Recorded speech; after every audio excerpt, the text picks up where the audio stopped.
Oke, Assalamualaikum warahmatullahi wabarakatuh. Hari ini cikgu ingin berkongsi mengenai pengiraan insurans harta. Dan untuk insurans harta ini kita ada tiga situasi yang berbeza. Situasi pertama, jika nilai yang diinsurankan sama dengan jumlah insurans yang harus dibeli. Situasi kedua, jika nilai yang diinsurankan kurang daripada jumlah insurans yang harus dibeli. Dan situasi ketiga, mengalami kerugian menyeluruh. Jadi kita lihat di sini, jika terjadi situasi pertama ini, cara untuk mengira bayaran pampasannya adalah kita terus kira jumlah kerugian tolak dengan deductible. Tetapi jika situasi kedua, di mana jika nilai diinsurans kurang daripada jumlah yang harus dibeli, maka cara pengiraan bayaran pampasannya adalah jumlah insurans yang telah dibeli mesti dibahagi dengan jumlah insurans yang harus dibeli darab dengan jumlah kerugian tolak dengan deductible. Dan situasi ketiga, jika mengalami kerugian keseluruhan, menyeluruh.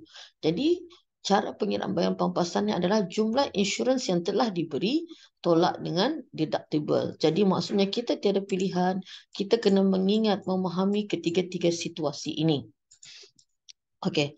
Dan paling simple adalah jumlah insurans yang harus dibeli. Pengiraan jumlah insurans yang harus dibeli, cara pengiraannya adalah, kita lihat di sini, dia bagi tahu Encik Ismail ingin beli insurans kebakaran untuk rumahnya. Nilai boleh insurans rumah adalah RM350,000. Dan polisi insurans kebakaran ini dibelinya itu mempunyai peruntukan kod insurans dan menginsurансkan 80% daripada nilai boleh insurans. Jadi, jumlah insurans yang harus dibeli adalah 80%, iaitu peratusan kod insurans didarab dengan 350,000, iaitu nilai boleh insurans harta itulah rumah ya, 350,000. Jadi ini adalah jumlah insurans yang harus dibeli oleh Encik Ismail untuk rumahnya. Okey, ini cara pengiraan jumlah insurans yang harus dibelinya, 80% darab dengan 350,000. Okey, kita dapat 280,000. Okey, itu perkara pertama, situasi A. Untuk B, jika berlaku rumah Encik Ismail ini mengalami kerugian menyeluruh. Kalau kita lihat, mengalami kerugian menyeluruh itu adalah situasi ketiga. Jadi apa yang harus dilakukan? Jumlah insurans yang telah dibeli tolak dengan deductible. Kita nampak di sini di mana Encik Ismail telah menginsurансkan rumahnya, maksudnya jumlah insurans telah dibeli adalah 200,000. 200,000 terus ditolak dengan deductible. Nampak tu di atas tu.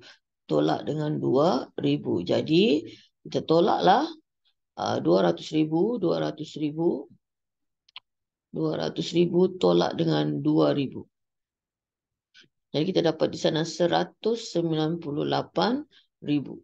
Okey, itu adalah bayaran pampasan yang diterimanya lah jika mengalami kerugian menyeluruh. Okey, kita lihat jika berlaku situasi pertama dan situasi kedua.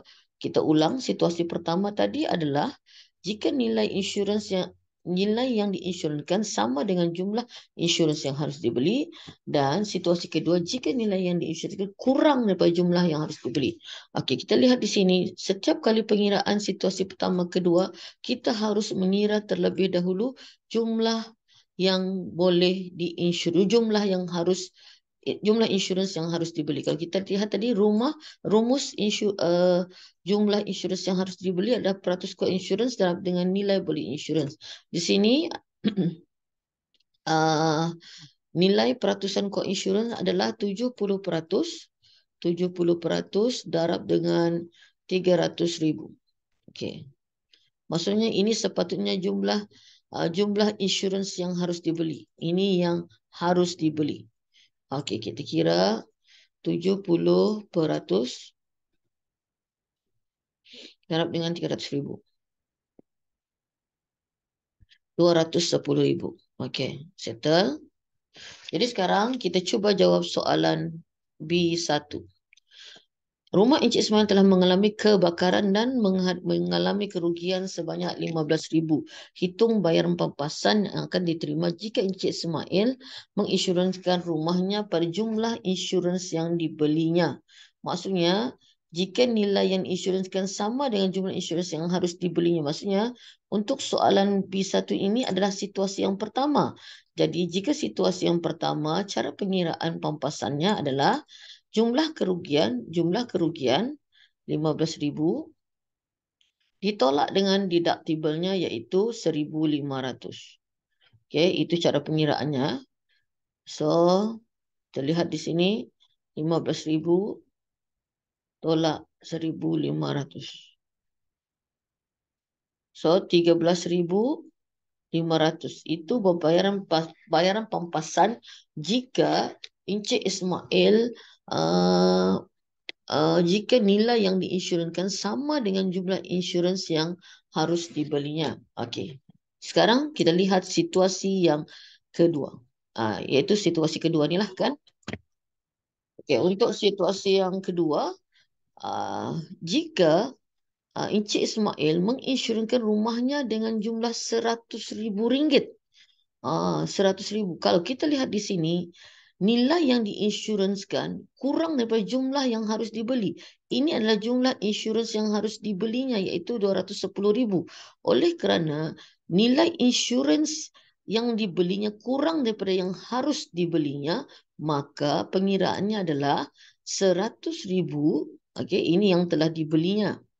Dibahagi dengan jumlah insurans yang sepatutnya dibelinya. Darab dengan jumlah kerugiannya 15,000. Okey, 15,000.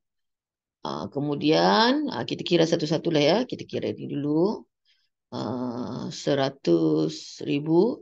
100,000 per 210,000. Okey, darab dengan 15,000.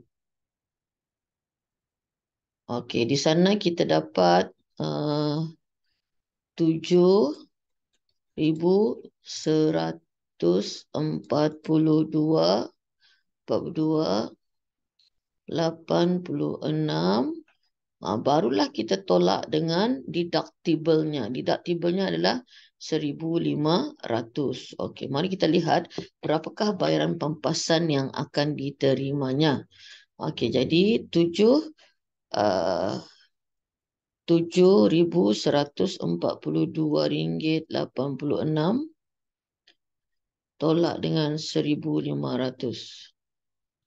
Jadi 5,642.86. Ini jumlah pampasan yang akan diterimanya lah jika jumlah yang diinsurans kurang daripada jumlah insurans yang harus dibeli. Dan bagaimana mau mengira penalty co-insurance? Macam mana ni mengira penalty co-insurance? Caranya adalah jumlah kerugian ditolak dengan ini kelas, yang pengiraan yang ini. Ini tadi kita dapat ini kan? Jadi tolak 7,142.86. Itu adalah penalty co-insurance. Jadi 15,000 tolak 7,142.86. Jadi penaltinya adalah kita dapat di sana 7,857. Berapa sen tu? 14 sen. Itu adalah cara-cara pengiraan penalty co-insurance. Semoga video ini dapat dipahami. Terima kasih semua.